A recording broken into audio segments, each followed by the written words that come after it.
السلام علیکم ورحمۃ اللہ وبرکاتہ۔ امید ہے کہ آپ تمام حضرات بخیر و عافیت ہوں گے۔ ماشاءاللہ یہ بقرہ عید کے ایام چل رہے ہیں۔ میں سے کئی دن سے سوچ رہا تھا کہ ایک ویڈیو بنا لیتے ہیں، لیکن کاہلی سستی کی وجہ سے نہ کر سکا۔ انشاءاللہ آج قربانی کے تعلق سے کچھ پڑھنے کی جسارت کریں گے انشاءاللہ، بیان کرنے کی۔ اول نمبر ہم جان لیتے ہیں کہ قربانی ایک اہم فریضہ ہے۔ قربانی کس پر واجب ہے، کس کو کرنا چاہیے، کس کو نہیں کرنا چاہیے، قربانی کے لیے کیا کیا شرائط ہیں۔ چونکہ اب عموماً گاؤں علاقوں میں کیا ہوتا ہے کہ لوگ صحیح سے اس کے شرائط اور فرائض اور اس کے اصول اور ضوابط سے ناواقف ہوتے ہیں شرعی حیثیت سے، اسی وجہ سے وہ لوگ غلطی کر جاتے ہیں۔ جن پر قربانی واجب ہوتا ہے وہ قربانی کرتے نہیں ہیں، اور جن پر واجب نہیں ہوتا وہ قربانی کرتے ہیں۔ بسا اوقات ایسا بھی ہوتا ہے کہ قربانی واجب ہے ان کے اوپر اور وہ قربانی دوسرے کی جانب سے کرا رہے ہوتے ہیں۔ یہ ایسا کیوں ہوتا ہے؟ اس کی سب سے بڑی اصل اور سب سے بڑی وجہ جو ہے وہ علم سے ناواقفیت ہے، قربانی کے مسائل سے انجان ہونا ہے۔ اگر وہ قربانی کے مسائل کو اچھے سے جانتے تو بالکل ایسا نہیں کرتے۔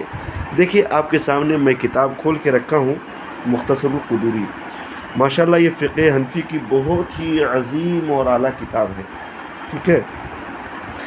اس میں قربانی واجب ہونے کے لیے دیکھیے کئی چیزیں دیے ہیں، ٹھیک ہے۔ دیکھ لیتے ہیں قربانی واجب ہونے کے لیے اس میں کل 4 چیزیں بتائی ہیں، یعنی 4 شرطیں ذکر کی ہیں انہوں نے۔ اول ہے کہ قربانی واجب ہونے کے لیے آزاد ہونا چاہیے، ٹھیک ہے۔ سب سے فرسٹ نمبر پر قربانی، یعنی اس کا مطلب اگر کوئی غلام ہے، غلام کا مطلب آج کل جو غلام ہے وہ نہیں، یعنی چونکہ آج کل غلام نوکر کے معنی استعمال کیا جاتا ہے۔ نوکر بھی آزادی ہوتے، پرانے زمانے میں لوگ غلام ہوتے تھے کہ غلام بھی ان کے اپنے آقا کے ملک ہوتے تھے، ٹھیک ہے۔ تو وہ غلام نہ ہو بلکہ آزاد ہو۔ سیکنڈ نمبر پر دوسری شرط جو اس میں ذکر کی ہے وہ کیا ہے؟ مسلمان ہونا، جو کہ سب سے فرسٹ نمبر پر مسلمان ہونا ہی تھا، لیکن ان کا مین مقصد ترتیب سے بیان کرنا نہیں ہے، اس لیے مختلف 4 شرطیں وہ ذکر کر رہے ہیں، ٹھیک ہے۔ تو فرسٹ نمبر پر مسلمان ہونا رکھ لیجئے، سیکنڈ نمبر پر وہ آزاد ہو۔ تو اگر کوئی آدمی مسلمان نہیں ہے تو اس کے اوپر قربانی واجب نہیں ہے، یا مسلمان تو ہے لیکن آزاد نہیں تو بھی قربانی واجب نہیں ہے۔ تو فرسٹ نمبر پر مسلمان ہونا، دوسرے نمبر پر آزاد ہونا، تیسرے نمبر پر مقیم ہونا۔ مقیم ہونا کا مطلب ہے کہ وہ مسافر نہ ہو۔ اب مسافر اگر رہے گا واجب نہیں۔ مقیم سے یہی مطلب نہیں ہے کہ صرف اپنے گھر پر ہی، بلکہ کہیں ایسی جگہ رہ رہا ہے، مان کے دلی میں، ممبئی میں، سعودیہ میں، جہاں کہیں 15 دن سے زیادہ کے ٹھہرنے کا ارادہ ہے، وہ مقیم ہے، اب اس پر قربانی واجب ہے۔ چوتھی شرط جو بتایا گیا ہے وہ ایام قربانی میں مالدار ہو۔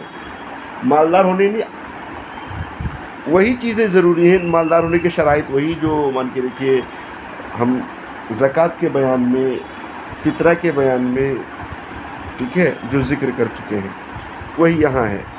یعنی کہ 52.5 تولہ چاندی یا 7.5 تولہ سونا، یا ان دونوں میں سے کسی ایک کی مقدار کی کوئی چیز یا معلومات ہو جو حاجت اصلیہ سے زائد ہو تو اس کے اوپر قربانی واجب ہے۔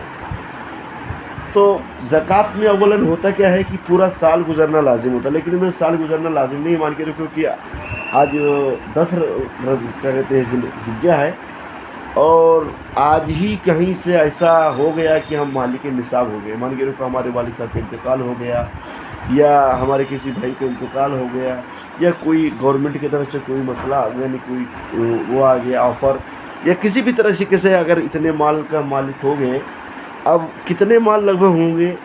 52.5 تولہ چاندی اور 7.5 تولہ سونا، تو سونا کے اعتبار سے تو بہت ہی ہو جائے گا۔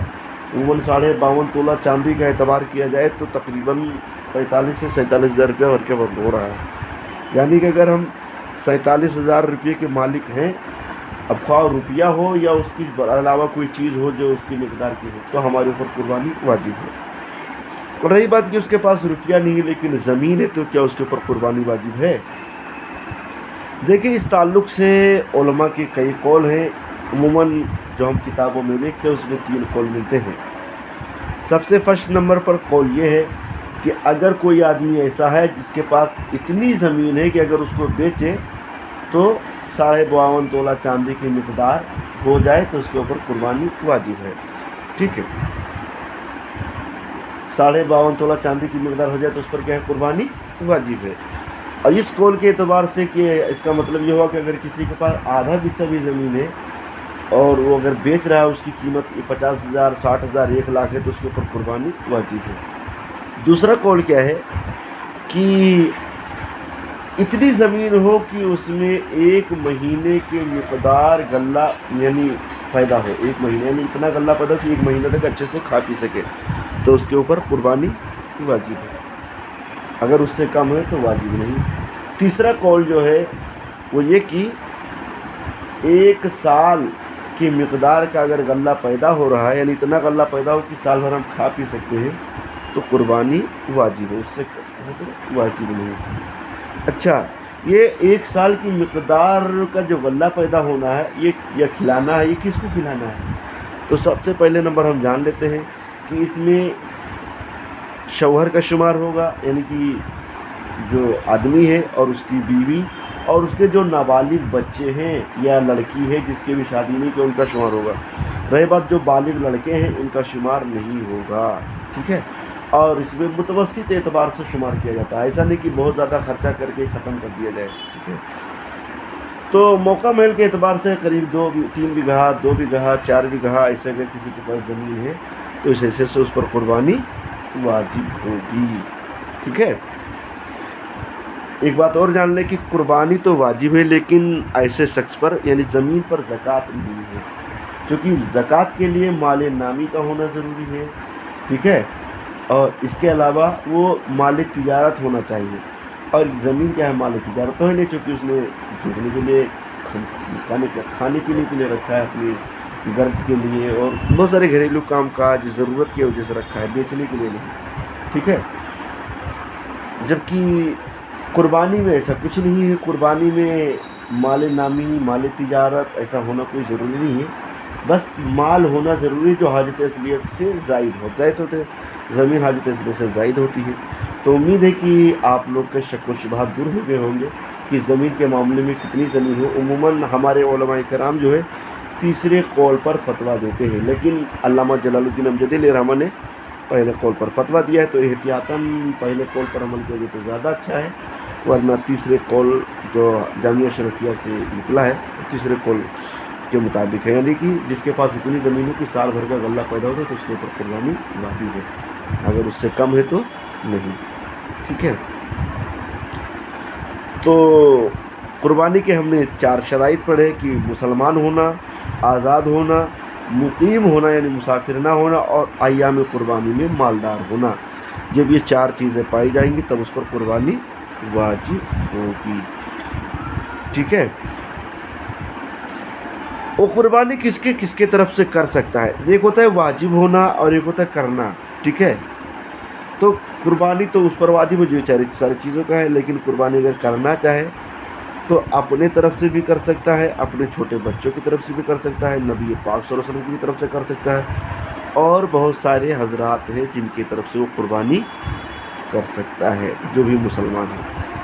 ہاں، اگر بکرا ہے تو 1 بکرا ہونا چاہیے، یعنی بکرا بکری بھیڑا بھیڑی یہ ہے.